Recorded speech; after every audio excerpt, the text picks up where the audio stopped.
할렐루야, 우리 주 예수님의 이름으로 교우 여러분에게 문안드립니다.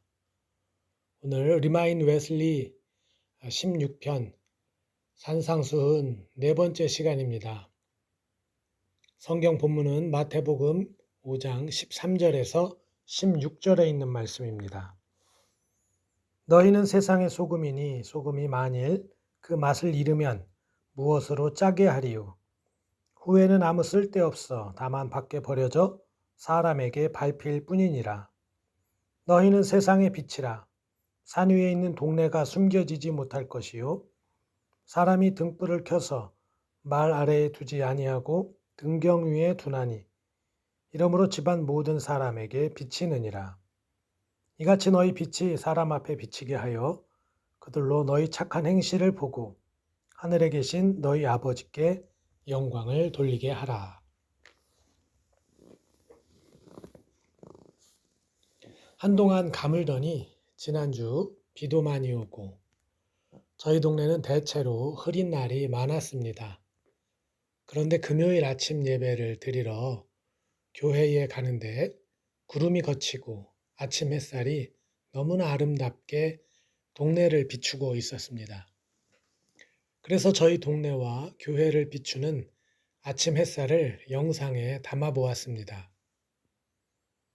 여러분은 이 영상을 어떤 감정과 감성으로 보고 계실지 모르겠는데 제가 느낀 감정을 영상으로 담아내기에는 많이 부족한 그런 생각이 듭니다. 어쨌든 아침에 동터오는 햇살이 참으로 신비롭고 아름다워서 저의 가슴이 벅차올랐는데요.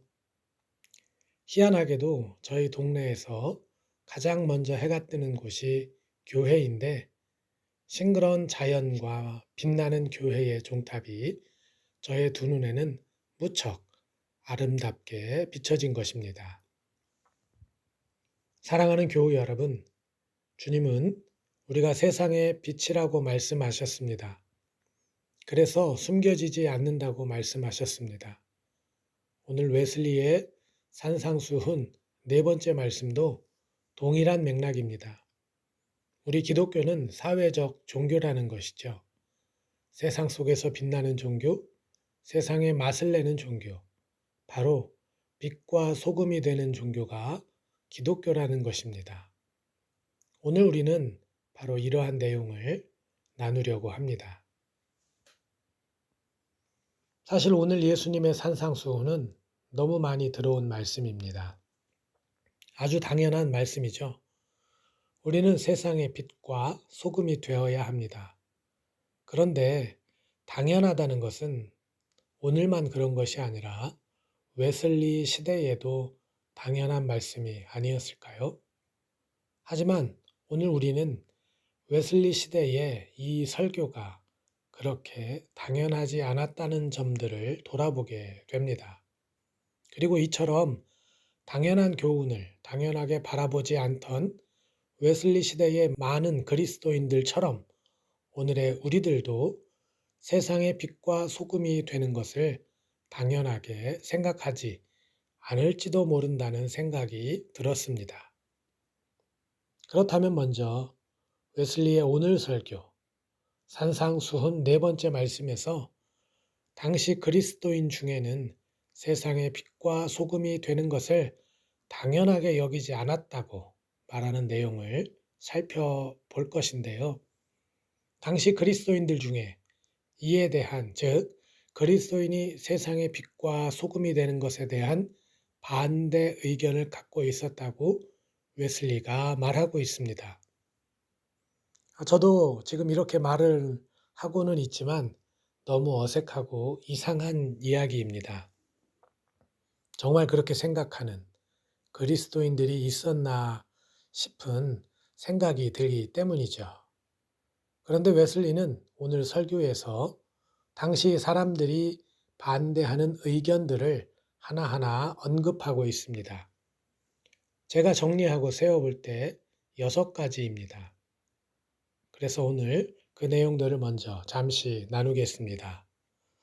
1번부터 3번까지는 좀 교리적인 내용이고 4번부터 6번까지는 경험적인 내용을 정리하고 있습니다. 첫 번째, 종교는 외면적인 것들에 있는 것이 아니라 인간의 마음, 즉 내면의 깊은 영혼 속에 자리 잡는 것으로 인간의 영혼이 하나님과 연합이며 그 영혼 안에 있는 하나님의 생명이기 때문에 외면적인 종교는 무가치하다고 말한다는 것입니다. 두 번째는 사랑은 모든 덕의 총화인데 그래서 율법의 완성이고 하나님의 모든 계명의 목표라는 것입니다. 우리가 무엇을 하거나 무슨 고난을 받아도 사랑이 없으면 무익하다는 것이죠. 그래서 사도 바울도 사랑을 따라 구하라 그렇게 말씀하셨고 사랑이 더 좋은 길이다라고 말씀하셨다는 것입니다. 세 번째는 하나님은 영이시다. 그러므로 그에게 예배드리는 사람들은 영과 진리로 예배를 드려야 한다 말한다고 합니다. 하나님 앞에 이렇게 신령과 진정으로 예배드리면 충분하지 않냐는 것이죠. 우리의 정성과 힘을 다해서 경배해야 되는 것이 아니냐라는 것입니다. 외면적인 여러 가지 일에 관여하게 되면 우리가 분주하게 되고 하나님 앞에 집중하는데 그 마음이 얽매이게 되고 흐트러지지 않겠느냐는 것입니다. 사도 바울도 우리가 염려 없기를 원했고 흐트러짐 없이 주를 섬기기를 원하지 않았냐 그렇게 주장하고 있는 것입니다. 이제 경험적인 겁니다. 네 번째, 우리는 경험에 호소한다고 말합니다. 반대자들이죠. 그들은 우리의 경험에 의해 밝혀진 것은 우리가 여러 해 동안 외적 일들을 실행해 왔지만 그것들이 무익했다는 것입니다. 그래서 우리는 모든 규례들을 잘 지켰다. 그러나 이렇게 함으로써 우리가 우리의 신앙 가운데 전보다 더 향상된 것이 없었다. 다른 사람 얘기가 아니라 우리들의 경험이라는 것입니다. 그들이 기독교의 의미가 무엇인지 몰랐을 때 그들 자신 가운데 외면적인 것을 추구하는 것이 진정 그리스도인이라고 착각했던 것이라고 말한다는 것입니다. 다섯 번째, 진주를 돼지에게 주지 말라는 말씀을 인용하면서 선행의 노력이 낭비라고 하고 있습니다. 영원한 불에 빠질 인간이라면 우리가 그의 육체를 먹이고 입히는 것이 무슨 소용이 있겠느냐는 것이죠. 사람의 영혼에 선을 끼칠 수 있는 분은 오직 하나님 뿐이라는 것입니다. 그뿐 아니라 사람은 선하기도 하고 또 선을 추구하기도 하고 악하기도 한데 만일 선한 사람이라고 하면 우리들의 도움이 실상은 필요 없다는 것입니다. 선한 사람이 하나님께 요청을 하게 될 때 하나님이 바로 도움을 주실 거라는 거죠. 악한 사람이라면 더더욱 그를 돕지 못할 거라는 것입니다. 마지막으로 반대자들은 죄인들을 회개도 시켜 보았다고 말하고 있습니다. 그런데 아무 소용이 없었다는 것이죠. 많은 경우에는 아무런 감화도 없었고 또 그들이 일시적으로 변화가 있었다고 해도 아침 이슬처럼 잠깐뿐이라는 것입니다. 그래서 그들은 곧 전과 같이 다시 악해지고 더욱 세상을 쫓게 된다. 그렇게 말하고 있습니다. 그래서 사람들을 주님 앞으로 인도해서 회개시키려고 노력을 한 그 노력한 당사자들이 오히려 손해를 입게 된다 말합니다. 왜냐하면 그들을 인도했다가 다시 세상으로 돌아가는 것들을 보게 되면서 불쾌한 심정 또 진노가 그 사람 가운데에서 불릴 듯 일어나게 되었다는 것이죠. 이런 일들을 목격하면서 우리 자신이나 잘 믿었으면 좋았을 텐데 라고 말하게 된다는 것입니다. 이런 반론들이 웨슬리 시대에 있었던 것입니다. 여러분, 지금 웨슬리의 설교를 반대하는 반대자들의 주장 어떻게 들리십니까? 1번부터 3번의 이 교리적 주장이 당연하게 들리지는 않으십니까? 우리도 형식적인 신앙이 아니라 신실한 신앙이 옳다고 생각합니다. 사람의 마음, 태도를 우리 안에 싹 트게 해야 한다고 믿습니다. 그래서 이러한 마음으로 하나님께 신령과 진정한 예배를 드려야 한다고 믿고 있습니다. 기독교는 사회적 종교라는 웨슬리의 설교의 반론으로 제시하는 이와 같은 교리들, 우리가 볼 때 틀리지 않은 이야기죠. 이러한 반론은 경험을 바탕으로 진행된 4번에서 6번의 주장도 틀리지 않고 아주 설득력이 있습니다. 교회의 형식을 존중하고 잘 지켰음에도 신앙적으로 크게 도움을 받지 못하는 경우 있습니다.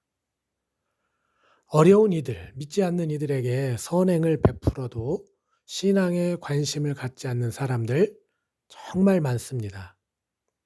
또 교회로 인도는 했는데 세상의 끈을 놓지 못하고 여전히 그 언저리에서 맴도는 것, 우리가 너무나 많이 목격하게 됩니다.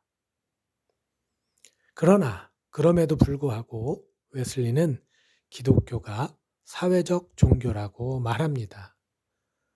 웨슬리 시대에 앞서 나열한 반론을 제시한 사람들, 이들은 사회에서 스스로 고립되어 은둔의 신앙생활을 하고 있었던 자들이라고 합니다.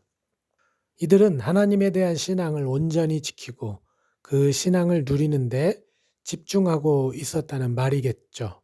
그래서 이 사람들은 죄 짓는 세상과 떨어져서 내면이 죄와 멀어지기 위한 노력을 하고 있었던 것입니다. 그러므로 이들은 세상의 빛과 소금이 되는 것에는 관심이 없었겠죠. 오히려 세상과 엮이면 죄를 지을 수밖에 없고 신앙적으로 손해를 볼 수밖에 없었다고 믿었던 것입니다. 그러나 웨슬리는 결단코 이러한 신앙을 지지하지 않습니다. 신앙인은 세상 속에서 맛을 지닌 소금이어야 한다 말합니다. 소금이 그 맛을 잃으면 버려져 사람들에게 밟힌다면서 말이죠. 너희는 세상의 소금이니 소금이 만일 그 맛을 잃으면 무엇으로 짜게 하리요? 후에는 아무 쓸데없어 다만 밖에 버리워 사람에게 밟힐 뿐이니라. 뿐만 아니라 기독교인은 세상의 빛이어야 한다고 말합니다. 결코 가리울 수 없는 빛 말이죠. 등불을 보이는 곳에 환히 비출 수 있는 곳에 두는 것처럼 그리스도인은 사람들이 볼 수 있도록 또한 세상을 환히 비출 수 있어야 한다고 말합니다. 너희는 세상의 빛이라 산 위에 있는 동네가 숨기우지 못할 것이요 사람이 등불을 켜서 말 아래 두지 아니하고 등경 위에 두나니 이러므로 집안 모든 사람에게 비추이느니라. 웨슬리는 이 반론들, 먼저 교리적인 반론들에 대해서 내면의 신앙이 바로 세워지면, 즉 참된 신앙인이 되어갈수록 자연히 신앙의 가지를 뻗을 것이다 말합니다. 사랑으로 나타나는 믿음, 이 믿음은 하나님의 법을 준수하는 선한 행동을 필히 수반한다고 또 말하죠. 또한 영과 진리로 예배한다는 것도 외적인 계명을 준수하는 것을 포함한다 말하고 있습니다. 경험적인 반론들에 대해서도 마찬가지입니다.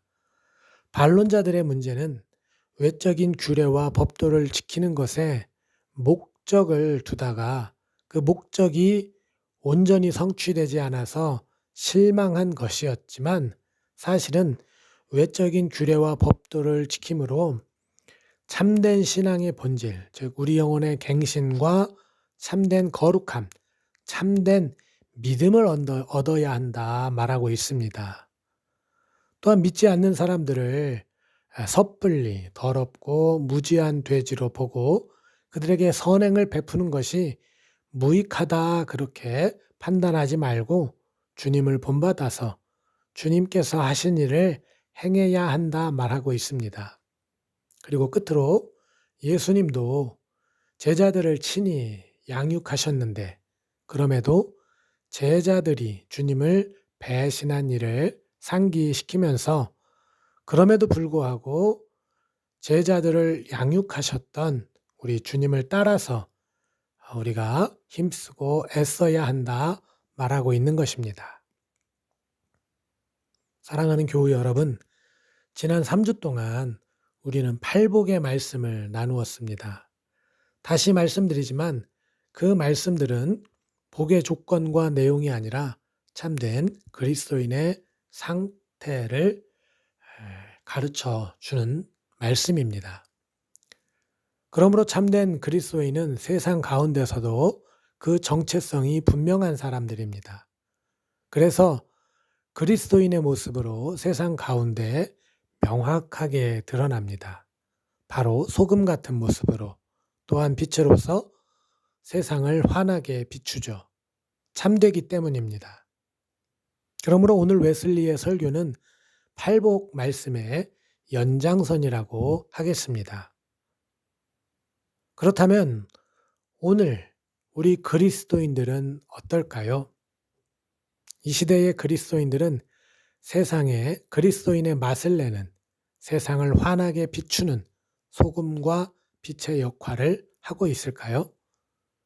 세상의 소금으로서 빛으로 존재해야 한다는 사실을 이 시대의 그리스도인들 중에도 오해하고 망각하고 있는 분들이 있는 것은 아닐까요?